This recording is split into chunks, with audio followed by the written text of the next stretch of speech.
आप सभी का एक बार फिर से आपके पसंदीदा यूट्यूब चैनल में स्वागत है। यह वीडियो यूपी टीईटी को लेकर के है। उत्तर प्रदेश की जो टेट की परीक्षा अभी आयोजित कराई गई 23 जनवरी को, इससे पहले आप जानते हैं कि पहले जो परीक्षा होने वाली थी वह पेपर लीक हो जाने के कारण निरस्त हो गई थी। तो यूपी टीईटी की परीक्षा 23 जनवरी को आयोजित कराई गई, इसका भी मामला हाईकोर्ट में पहुँच चुका है।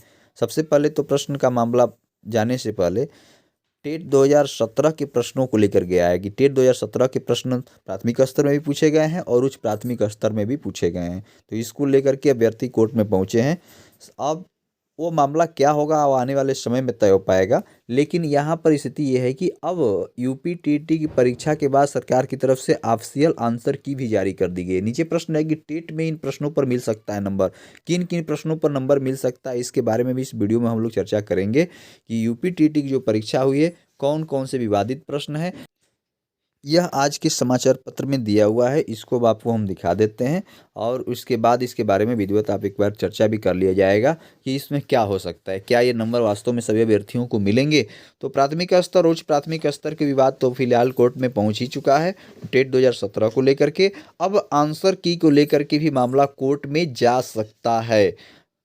यह मैं बात क्यों कर रहा हूँ कोर्ट में जा सकता है, तो यह पेपर की कटिंग जब आपको पढ़कर सुना दूंगा उसके बाद स्थिति स्पष्ट हो जाएगी। देखिए लिखा है, कोर्ट पहुंचेंगे यूपी टीईटी के उत्तरमाला के 3 प्रश्न, पीएनपी से आपत्ति निस्तारण के बाद स्पष्ट होगी स्थिति।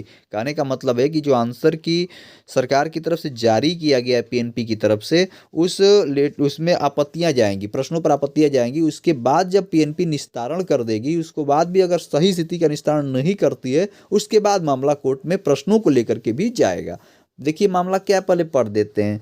देखिए प्रयागराज से एक खबर है, उत्तर प्रदेश शिक्षक पात्रता परीक्षा यूपी टीटी 2021 की उत्तरमाला उत्तर प्रदेश परीक्षा नियामक प्राधिकारी पीएनपी की ओर से जारी कर दिया गया है। इसमें वर्ष 2017 की यूपी टीटी से पूछे गए उन 3 प्रश्नों में से एक उत्तर की सही बताया गया है, जिसमें हाईकोर्ट ने अभ्यर्थियों को सहमत होकर 2 उत्तरों को सही मानकर समान अंक देने का आदेश दिए थे। मैंने टेट 2017 के जो प्रश्न लिए गए हैं तो आपको पहले भी मैंने बता दिया, जब टेट 2017 के प्रश्न लिए तो उस समय मामला भी कोर्ट में गया था, तो उसमें एक प्रश्न के 2-2 उत्तर सही कोर्ट ने मान लिया था, जो इस बार इसमें उत्तरमाला में सरकार पीएनपी ने नहीं माना है। तो वही देखिए यहाँ पर जिक्र किया गया है कि वो नंबर मिलना चाहिए। तो हाँ, हालांकि ये लोग अपनी आपत्तियां देंगे और आपत्तियों के बाद हो सकता है पीएनपी उसका निस्तारण कर दे तो मामला कोर्ट न पहुंचे। लेकिन देखिए फिलहाल इन प्रश्नों को लेकर पहुंच सकता है। कौन कौन से प्रश्न है वो देख लेते हैं। लिखा है नीचे, वर्ष 2017 की यूपी टीईटी में 14 प्रश्नों पर पीएनपी को उत्तरमाला से असहमत होकर अभ्यर्थियों ने हाईकोर्ट में याचिका लगाई थी। मामला डबल बेंच तक गया था, उसमें 3 प्रश्नों के 2 उत्तर सही माने गए। देखिए मामला जब उस समय टेट 2017 का था, 3 प्रश्नों को लेकर के हाईकोर्ट को नंबर देने की बात हुई थी। देखिए यहाँ पर लिखा है डबल बेंच में गया था, 3 प्रश्नों के उत्तर सही माने गए थे, बाकी उत्तरों को कोई बदलाव नहीं किया गया था। यह विवादित प्रश्न वर्ष 2021 की यूपी प्रश्न में भी आ गए हैं, वही प्रश्न इस बार भी पूछ दिया गया है। बाल विकास एवं शिक्षण विधि विषय में निम्न में किसका नाम सृजनन शास्त्र के पिता से जुड़ा हुआ है। इसमें हाईकोर्ट ने गाल्टन और क्रो एंड क्रो दोनों उत्तरों को सही माना था। इसी तरह एक और प्रश्न, घास भूमि के क्षेत्र के परितंत्र खाद्य श्रृंखला के सबसे उच्च स्तर का उपभोक्ता होता है। इसमें पीएनपी ने मांसाहारी को सही माना है, जबकि हाईकोर्ट 2017 के अनुसार इसमें दोनों प्रश्न मांसाहारी और जीवाणु को सही माना गया है।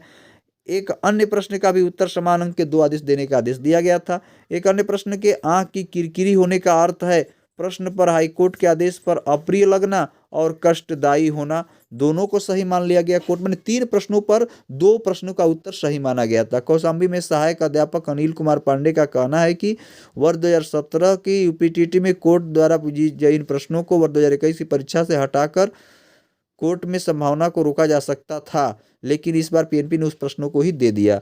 तो ये सब मामला है, ये 3 प्रश्नों को लेकर के अगर निस्तारण हो जाता है पीएनपी समय रहते तो मामला कोर्ट नहीं जाएगा, अन्यथा ये 3 प्रश्नों को लेकर के मामला कोर्ट में जाएगा। कारण क्या है कि टेट 2017 के ये प्रश्न है और ये मामला पहले से ही क्या क्या कोर्ट में जा चुका था। आपको बताए भी थे कि 14 प्रश्नों को लेकर लोग गए थे, जिसमें से मात्र 3 प्रश्न जो अभी इसमें जिक्र किया गया, इन प्रश्नों के 2-2 ऑप्शन सही माना गया था और इसका भी यहाँ पर जिक्र हमने कर दिया। तो ये अपडेट निकल कर आई है यूपी टीईटी को लेकर के। आगे भी यूपी टेट की अपडेट जो आएगी आप तक पहुँचा दी जाएगी। तो ये थी आज की अपडेट। वीडियो के अंत तक बने रहने के लिए आप लोगों का बहुत बहुत धन्यवाद।